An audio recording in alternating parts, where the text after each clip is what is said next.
Yo no la vi llegar, pero mi esposa sí. Dijo que fue en plena mañana, cuando la mayoría está en el trabajo y el fraccionamiento parece una maqueta.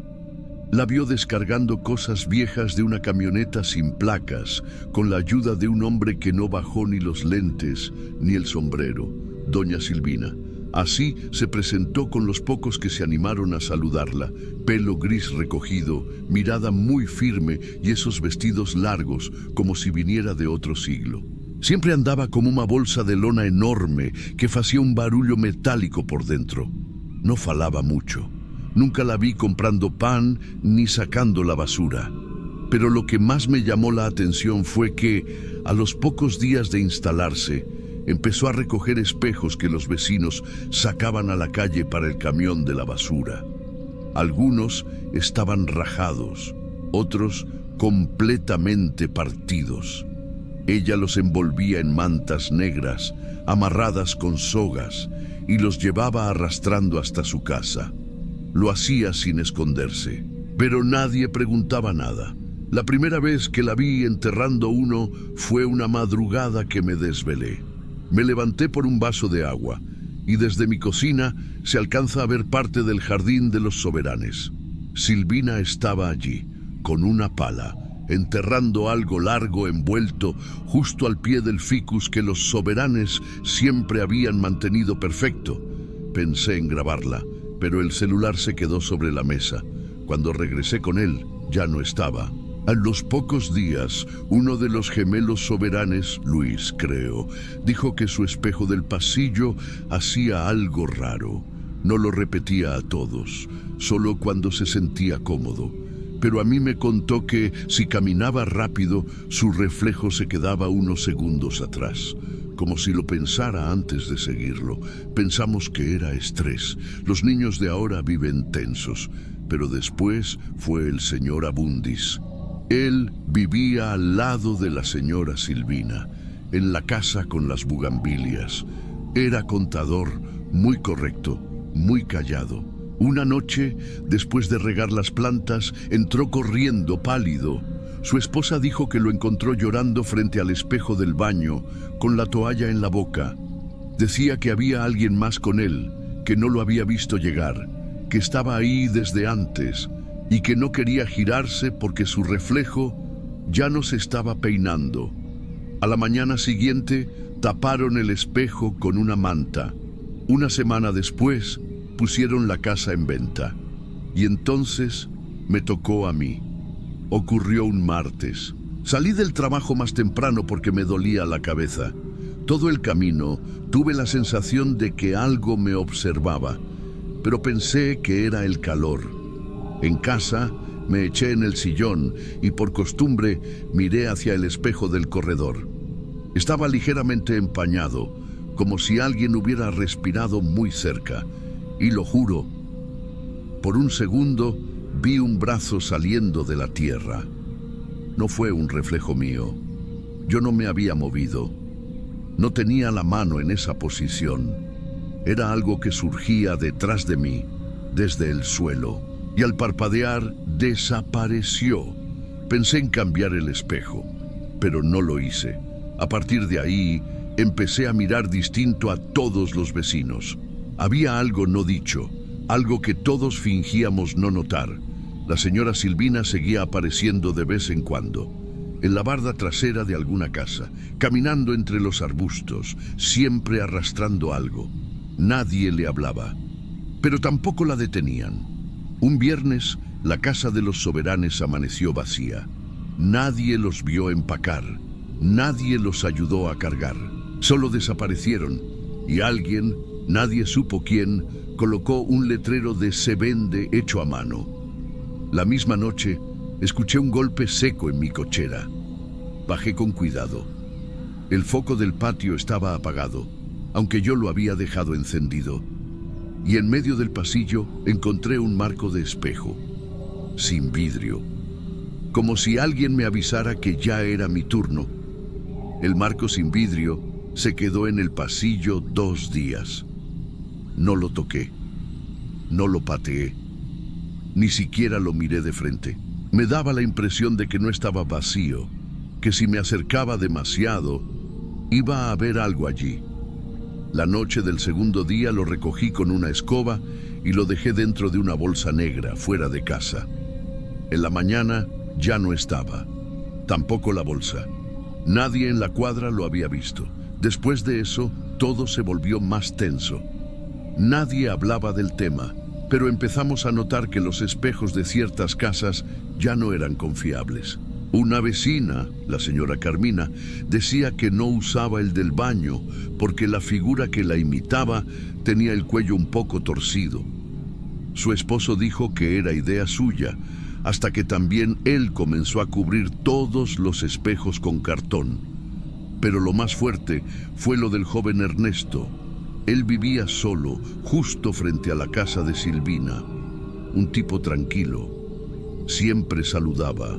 Una noche salió corriendo a media calle gritando que alguien lo había llamado desde el espejo del lavabo, que la voz no era la suya pero usaba sus palabras.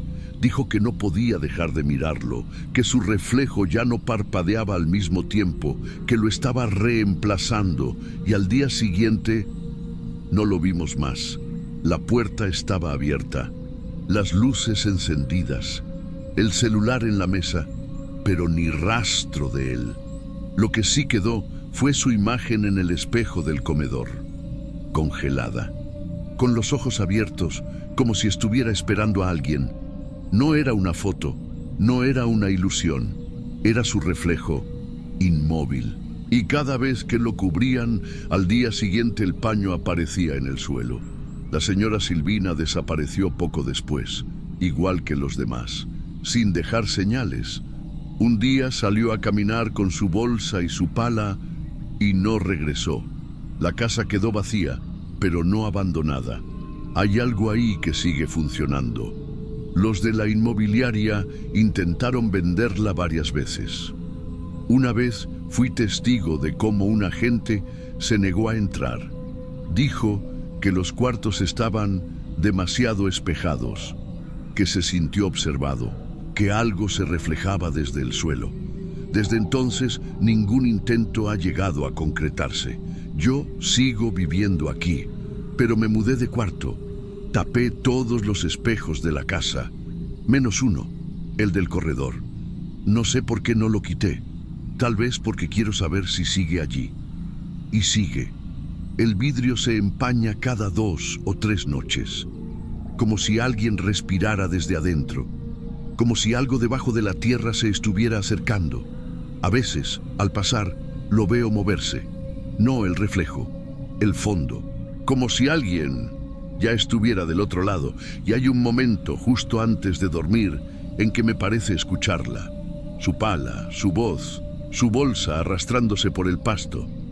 Quizá todavía esté cavando, pero esta vez desde dentro. Si llegaste hasta aquí, gracias, de verdad. Cada me gusta y cada comentario que dejas ayuda a que estas historias sigan vivas y lleguen a más personas que, como tú, disfrutan del terror que se esconde en lo cotidiano.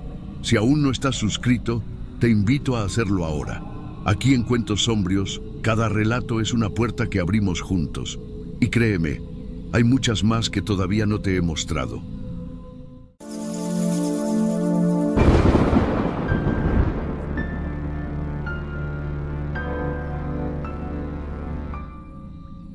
Nunca me había fijado tanto en un portón hasta que me mudé a esta calle.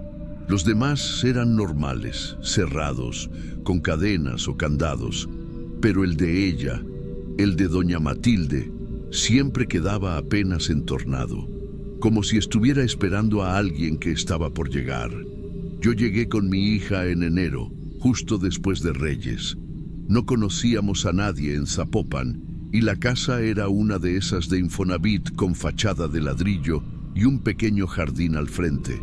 Me pareció segura, tranquila y silenciosa. La primera persona que nos habló fue ella, una señora delgada, bajita, con el cabello blanco recogido en una trenza.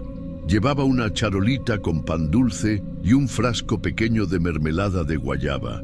Dijo que había visto a la niña por la ventana y pensó que le gustarían los cuernitos. La invité a pasar, pero no quiso. Solo se quedó de pie junto al portón, como si tuviera prisa o miedo de entrar demasiado. Nos dijo su nombre, Matilde, y nos dio la bienvenida.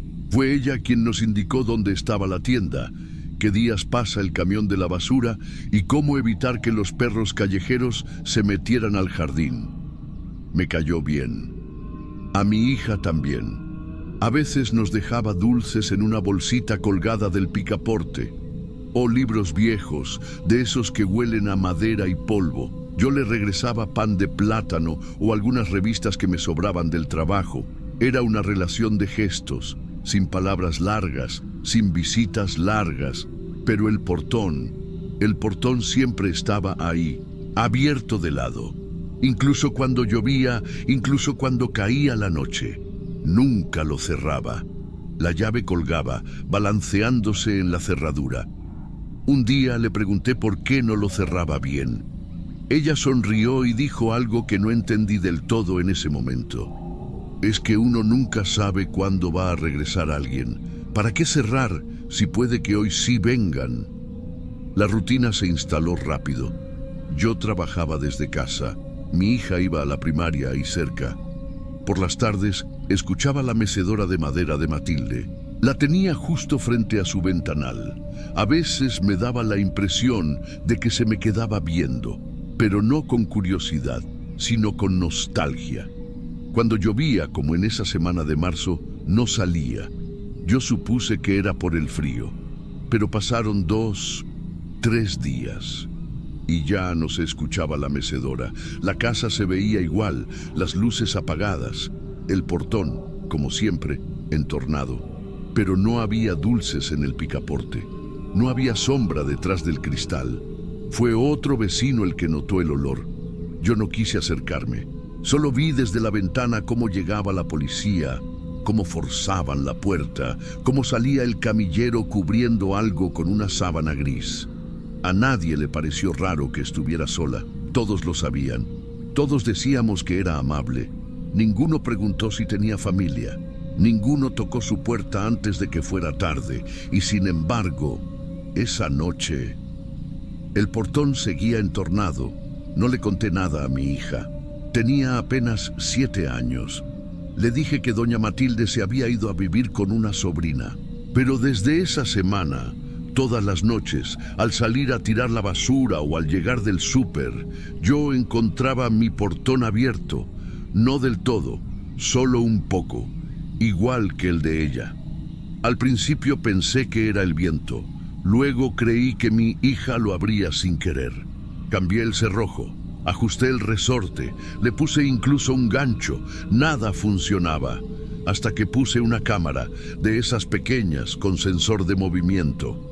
Y la grabación fue un ruido leve, un clic, el seguro del portón soltándose solo, sin manos, sin sombras, como si alguien del otro lado conociera el ángulo exacto. No lo comenté con nadie. Me daba vergüenza, porque no me daba miedo, pero tampoco sabía cómo explicarlo. Una madrugada, mientras lavaba trastes, vi a mi hija parada frente a la ventana. Le pregunté qué hacía. Ella dijo, la viejita ya se fue. Yo me congelé, le pregunté cuál viejita, y ella sin dejar de mirar hacia el portón contestó, la que a veces me hace así con la mano y me deja el portón como antes. Yo sentí que el piso me temblaba debajo, y esa fue la primera noche en que me atreví a dejarlo abierto. Después de eso, dejé de pelear con el portón. Lo cerraba de día por seguridad, pero cada noche lo dejaba como ella lo hacía, solo recargado, sin llave. No era una decisión lógica, no tenía sentido, pero había algo que se sentía correcto, como si hacerlo fuera una forma de responderle, y lo más extraño es que desde entonces dormía mejor. Mi hija también. Empezó a dejar dibujos cerca de la entrada, uno de una señora de trenza blanca, otro de una mecedora con una taza encima. Nunca le pregunté por qué, solo recogía los papeles y los guardaba, como si fueran cartas, como si Matilde las necesitara. Pasaron algunas semanas y una tarde, cuando regresamos de la escuela, encontré una bolsita colgando del picaporte, unas galletas de mantequilla envueltas en servilleta floreada, el mismo tipo de letra, el mismo aroma. No había nota, no había duda. Mi hija dijo bajito: «Hoy vino temprano». No volví a poner la cámara, ni a revisar cerraduras, ni a preguntar cosas que ya no necesitaban respuesta. La última vez que escuché la mecedora fue en una noche de lluvia, un golpeteo suave, madera contra madera, como si alguien se balanceara muy despacio. No me acerqué, no miré por la ventana, solo me quedé ahí, abrazando a mi hija en el sofá con la luz apagada. Y justo antes de quedarnos dormidas, ella murmuró: «Ahora sí ya se va». Desde entonces, el portón no volvió a abrirse solo. Sigue firme, cerrado, como todos los demás en esta calle. Pero a veces, cuando cae la tarde y hay olor a pan tostado en el aire, me dan ganas de dejarlo entreabierto, por si acaso. Porque aunque nunca fui su familia, sé lo que es sentirse sola. Y si alguna vez Matilde vuelve a pasar, quiero que sepa que aquí también hay alguien esperándola.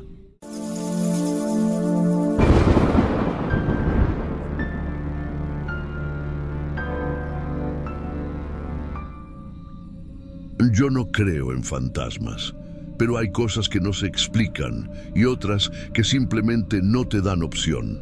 Durante casi 13 años trabajé en el turno nocturno del hospital regional, saliendo siempre a eso de las 4:30 de la madrugada. El camino a casa era corto, pero no tan cómodo.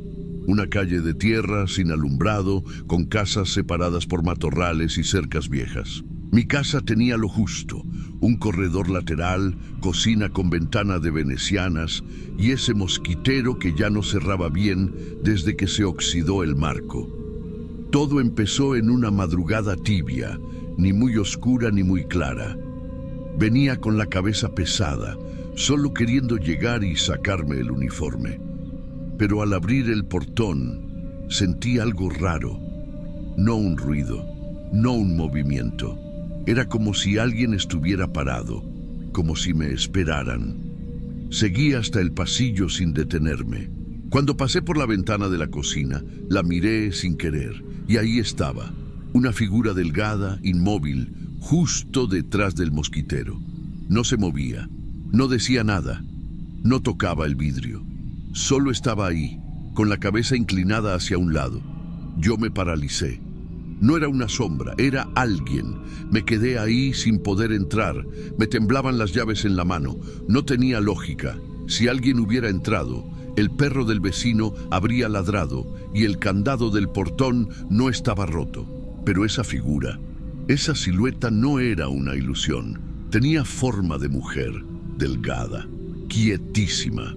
Entonces hice lo único que me salió. Apoyé la mano contra la pared y recé. Una oración simple, de esas que mi abuela repetía cuando algo la inquietaba. La figura no se movió, pero cuando terminé, ya no estaba. Pensé que me estaba volviendo loca por el cansancio. No se lo conté a nadie, pero la noche siguiente fue igual. 4:30, mosquitero, mujer parada, cabeza inclinada, silencio total. Y así fue por 5 noches seguidas. Yo intentaba llegar más tarde, quedarme un rato más en el hospital, pero no servía de nada. Ella siempre estaba, siempre a la misma hora, siempre con la cabeza inclinada. Y lo peor, cada noche parecía más cerca del vidrio. No tocaba, no hablaba, solo miraba, aunque no podía ver sus ojos. Eso me mataba por dentro. Una madrugada decidí no entrar. Me quedé sentada en el escalón del corredor temblando, con el casco de la moto todavía puesto. Esperé a que el cielo empezara a aclarar, y ahí recién ella se fue. Una tarde, al llegar más temprano del hospital por un cambio de turno, vi a mi vecina Rosa barriendo hojas secas. Me acerqué y le pregunté algo que no quería preguntar.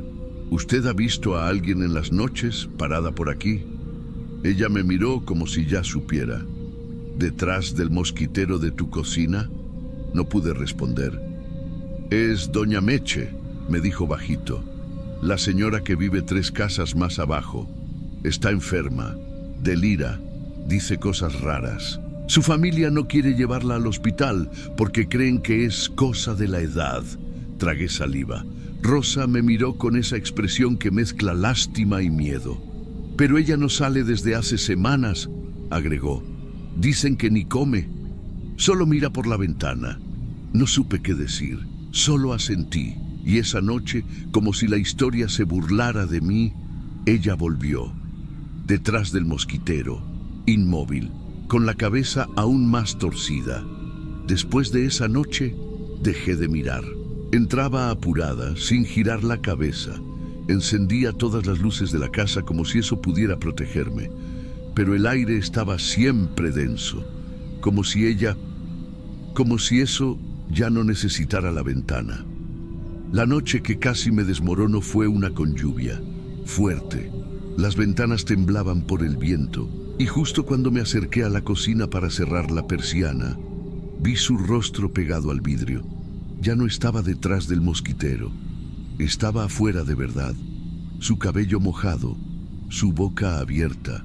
Y cuando habló, porque sí, habló, me dijo algo que nadie, absolutamente nadie podía saber. Una frase que mi papá me susurró en su ataúd antes de que lo sellaran. Una frase que nunca repetí y que esa mujer dijo sin mover los labios. Caí de rodillas. Lloré como si tuviera 5 años. Y dormí esa noche en el piso de la cocina, con la luz prendida y las orejas zumbando. A la mañana siguiente no regresé al hospital. Llamé diciendo que tenía fiebre. Mentí. Pero ya no era solo cansancio. Era miedo. Miedo de cerrar los ojos y verla en la cocina. Miedo de que se metiera por ese mosquitero que ya no servía ni como pretexto. Pasé todo el día encerrada, sentada en una esquina de la sala, mirando hacia la puerta del corredor. No comí, no dormí. Solo esperaba que no llegaran las 4:30, pero el reloj no perdona a nadie, y cuando la hora llegó, ni siquiera necesité mirar. Escuché el empujoncito del mosquitero, ese roce apenas perceptible del metal viejo cediendo, y supe que ya estaba ahí. Me obligué a levantarme, me acerqué y la vi, doña Meche, pero no era ella. Su rostro parecía más largo, su piel estaba tensa, como si llevara días sin dormir. La cabeza seguía inclinada, pero ahora no solo miraba, esperaba. Era como si quisiera entrar, pero no pudiera hacerlo sola. Esa noche volví a rezar, pero ya no como un acto de fe, sino como un reflejo de desesperación. Y una vez más, cuando terminé, ella ya no estaba. Al día siguiente empaqué algunas cosas y me fui a dormir en una camilla vacía del hospital. Le pedí al vigilante que no le dijera a nadie. Dormí ahí varias noches, fingiendo turnos dobles. Y cada vez que pensaba en volver a mi casa, el estómago se me cerraba. No quería comprobar si seguía yendo, pero al mismo tiempo sabía que sí. Una semana después, Rosa vino al hospital. Doña Meche murió ayer en su casa, me dijo. Estaba sola. Nadie se dio cuenta hasta que el olor llegó al portón. No respondí, solo la miré. Pensé que me sentiría aliviada, que al saber que había muerto, todo terminaría. Pero no, porque cuando finalmente regresé a casa para recoger mi ropa, vi el mosquitero, todavía roto, todavía flojo, y al entrar, sin encender la luz, escuché el mismo sonido, el empujón leve, como si alguien lo tocara desde afuera, como si esa rutina ya no dependiera de nadie vivo. No miré, no respiré fuerte, solo retrocedí, con las llaves aún en la mano, y salí. Desde entonces no volví a vivir ahí. No importa que esté muerta, no importa si fue ella o no. El mosquitero sigue cediendo cada madrugada como si ya tuviera su propio reloj. Y yo aprendí algo. Hay cosas que no cruzan la puerta, pero tampoco se van.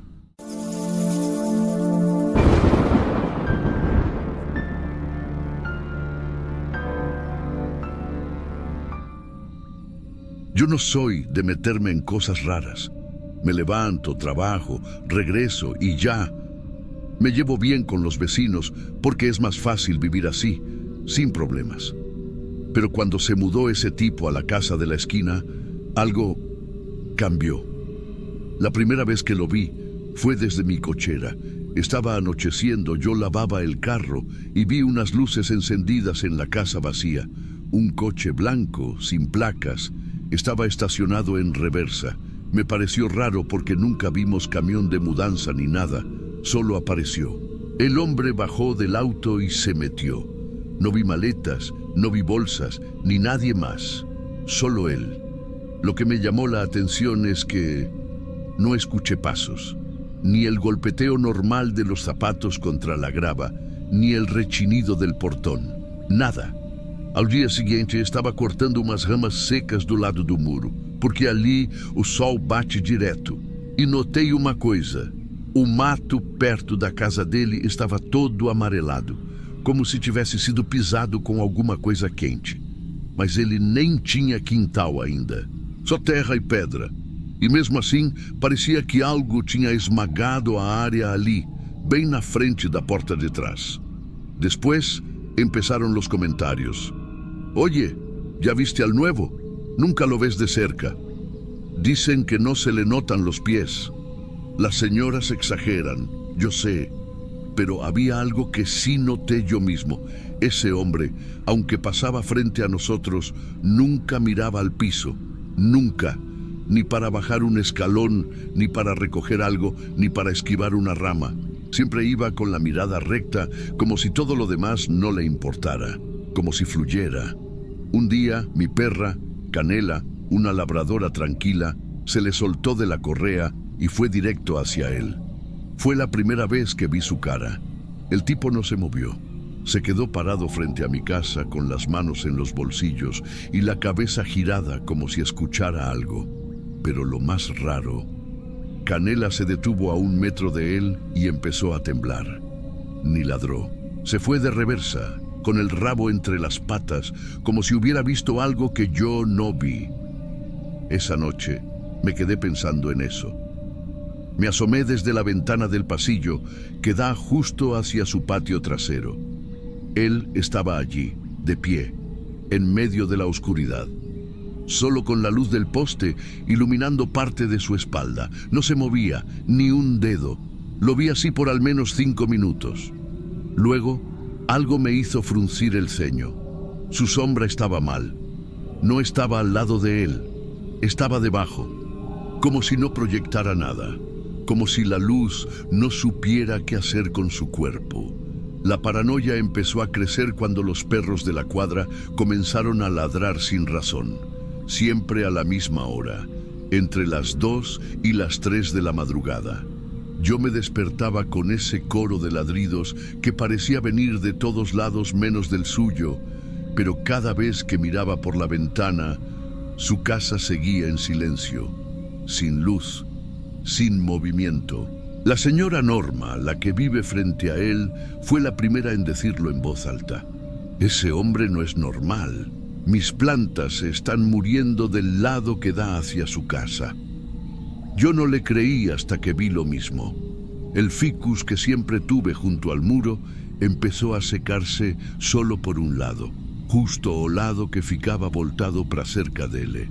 Lo más inquietante fue lo que dijeron los niños. Una tarde los escuché jugando en la banqueta y uno gritó: ¡Él flota! ¡Yo lo vi!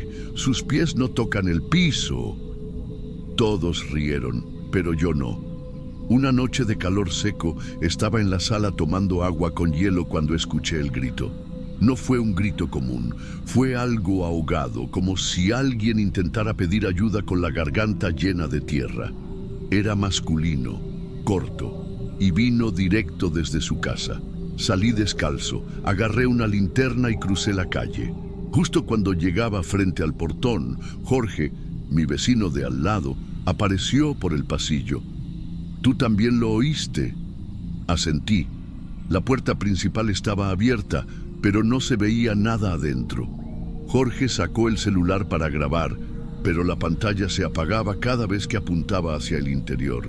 Dimos un paso, solo uno, y ahí lo vimos. Al fondo del pasillo, junto a la escalera, estaba él, de espaldas, el cuerpo suspendido, no mucho, apenas unos centímetros, pero era imposible confundir. Sus pies no tocaban el piso, estaban en el aire, inmóviles, y aunque estaba de espaldas, sabíamos que sus ojos estaban abiertos, completamente blancos, porque la luz del refri que venía de la cocina le reflejaba directo en la cara. No sé cuánto tiempo nos quedamos ahí congelados, pero fue Jorge el primero en retroceder. Su voz salió bajita, como si le hablara al aire. «No deberíamos estar aquí». Y tenía razón.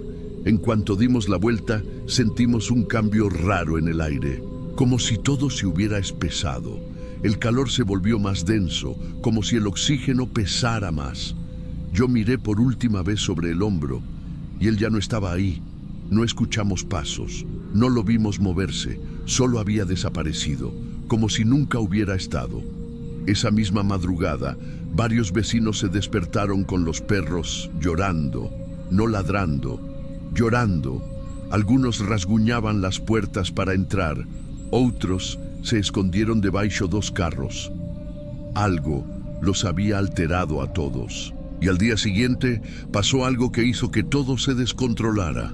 La señora Norma, la más chismosa, sí, pero también la que más sabía de la historia del barrio, se acercó con un papel viejo, una copia de periódico, amarillenta, con una foto borrosa de esa misma casa. Según ella, hace más de 40 años, una familia entera se había mudado ahí y duraron apenas 3 semanas. El padre murió de un infarto, la madre perdió la vista temporalmente y el hijo desapareció una noche sin dejar rastro. Solo encontraron marcas redondas en el piso del cuarto, como si alguien hubiera estado girando en el aire sin tocar el suelo. Lo que más me inquietó fue lo que decía la nota. Vecinos aseguran que el aire se vuelve raro alrededor de la casa y que los perros no entran al terreno ni por error. Exactamente lo que estaba pasando ahora. Una semana después, vimos humo. La casa de la esquina ardía en llamas, pero sin fuego. Sí, así como lo digo. Salía humo negro por las ventanas, pero ningún vecino, ni los bomberos, pudo encontrar señales de combustión. Nada estaba quemado, solo humo espeso, como si viniera de adentro de las paredes. Y el hombre no estaba, ni cuerpo, ni coche, ni señales de salida. Simplemente desapareció. La policía vino, tomó declaraciones, pero no insistieron mucho. Parece que no querían escarbar demasiado. Hasta parecían aliviados de que se hubiera ido. Pero lo más perturbador no fue eso. Fue lo que me dijo mi primo Alex 3 días después, por teléfono. Vive en Navojoa, a unos kilómetros de aquí. Me llamó para contar que en su cuadra un nuevo vecino se había mudado. Casa de esquina, coche blanco. Nadie lo había visto llegar, nadie lo había escuchado. Y una niña, jugando en la banqueta, dijo lo mismo que los nuestros. «Mamá, el nuevo señor nunca pone los pies en el suelo». No volví a pasar por esa calle de noche, ni siquiera cuando llevo trabajo hasta tarde. Y ya no dejo que Canela salga sola, porque hay algo que aprendí y me cuesta admitirlo. A veces, lo que sentimos en el aire no es solo calor o humedad. A veces es otra cosa, algo que no debería estar allí, algo que no pertenece a ningún barrio, algo que no camina, sino que se desliza entre nosotros esperando que lo miremos, aunque nunca, jamás, baje la vista.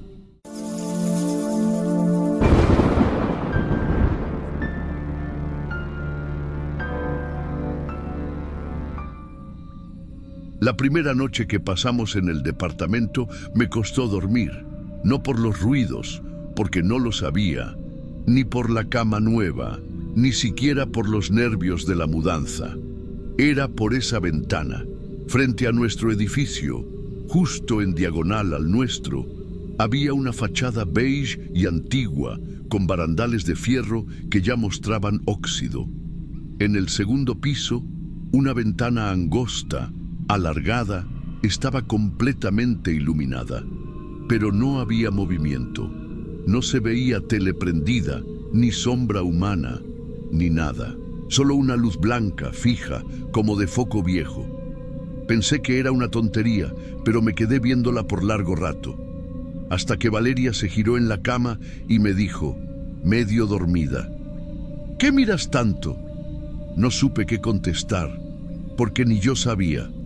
Pasaron los días y la ventana seguía igual, luz encendida, siempre, de noche, de madrugada, incluso cuando me levantaba a las 6 para preparar café antes de clases.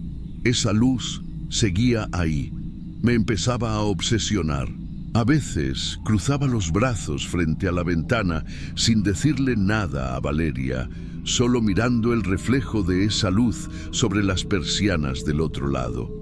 Me decía, quizá el tipo es de esos que duerme con la luz prendida. O a lo mejor la dejó encendida y se fue de viaje, pero nadie deja la luz encendida por tanto tiempo. Una mañana, cuando salíamos para tomar el bus, le pregunté al portero del edificio de enfrente, ¿quién vive en el 2B? Me miró con cara de no querer hablar. Luego suspiró. Don Leandro vive solo, siempre vivió solo. Raro pero buen señor. Últimamente no lo vemos mucho. ¿Últimamente? La palabra me quedó rondando en la cabeza como zumbido. Desde que nos mudamos, no vi a nadie entrar ni salir de ese departamento.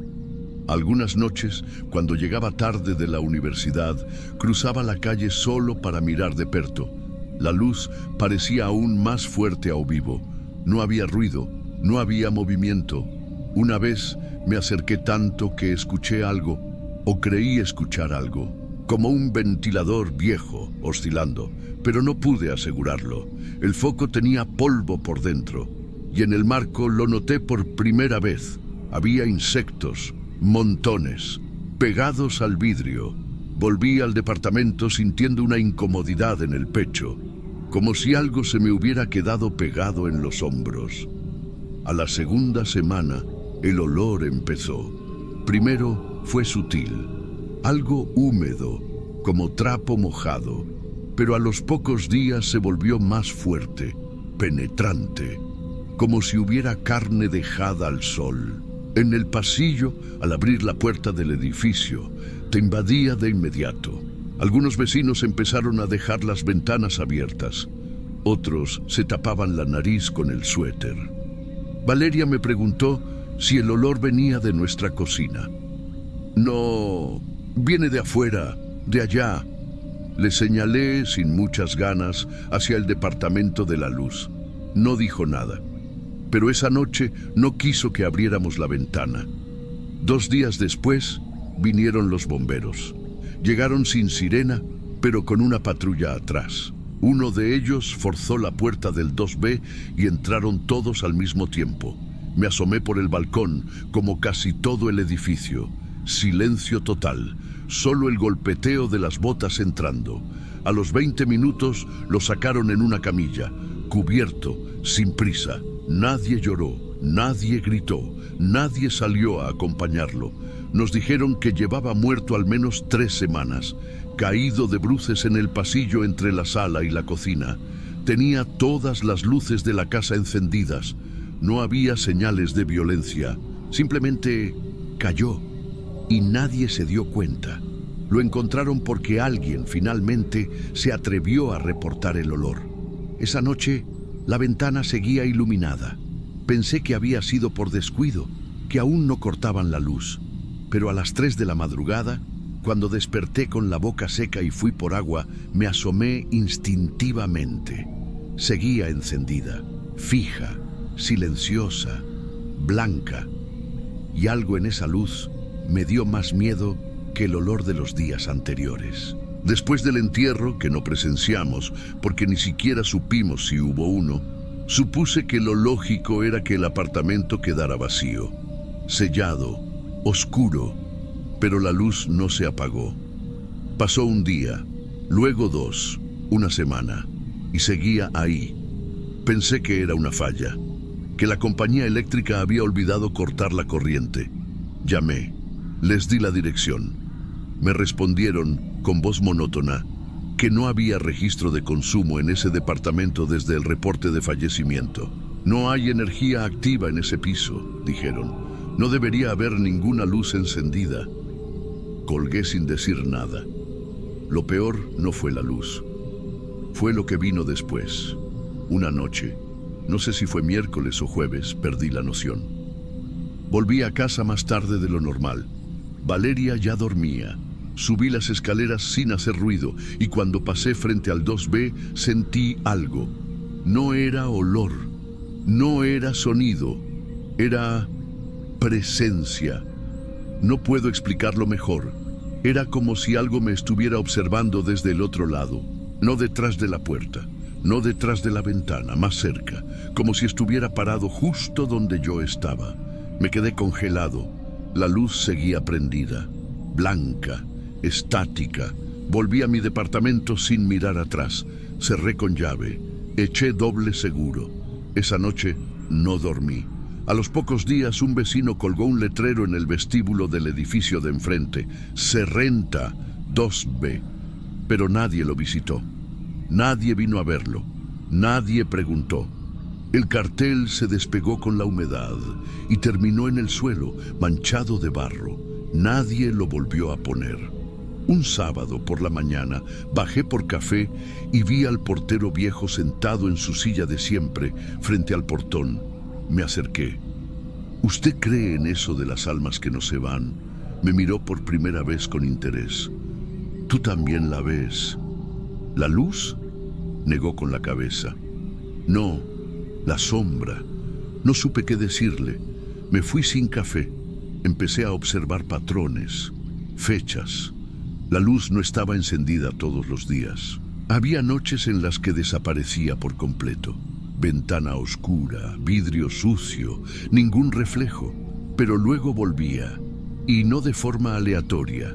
Volvía los martes, volvía el primer domingo de cada mes. Volvía en días que no tenían nada en común. Hasta que encontré una vieja conversación en un foro de vecinos donde alguien años atrás mencionaba a don Leandro. Siempre lo veo salir los martes, bien puntual, con camisa planchada y su maleta gris, decía un comentario. Otro hablaba de cómo le daba monedas a los niños en la entrada del parque el primer domingo de cada mes. Siempre puntual. Esas eran las fechas en que la luz volvía a aparecer. No había error. Valeria y yo decidimos mudarnos. No por miedo, al menos eso decíamos, sino porque el lugar se nos quedó chico. Pero en el fondo yo sabía que no era eso. Era la ventana, era el silencio, era esa sensación de haber compartido pared con alguien que se apagó sin que nadie lo notara y que de algún modo seguía intentando no ser olvidado. El último día, antes de entregar las llaves, subí solo al último piso. Frente al 2B, me detuve. La puerta seguía sellada con cinta vieja. Nadie la había tocado, pero había marcas. Huellas de manos en el polvo del marco. No eran recientes, no eran nítidas, pero estaban ahí, como si alguien hubiera intentado abrir desde dentro. Me acerqué a la ventana. Luz blanca, exactamente igual que la primera noche. No la volví a ver desde entonces, pero a veces, no sé por qué, despierto a las 3 de la mañana y me encuentro mirando la oscuridad de mi cuarto, esperando que una luz se encienda sola, desde alguna ventana que no debería estar ahí. No sé qué me da más miedo, si verla o no verla nunca más.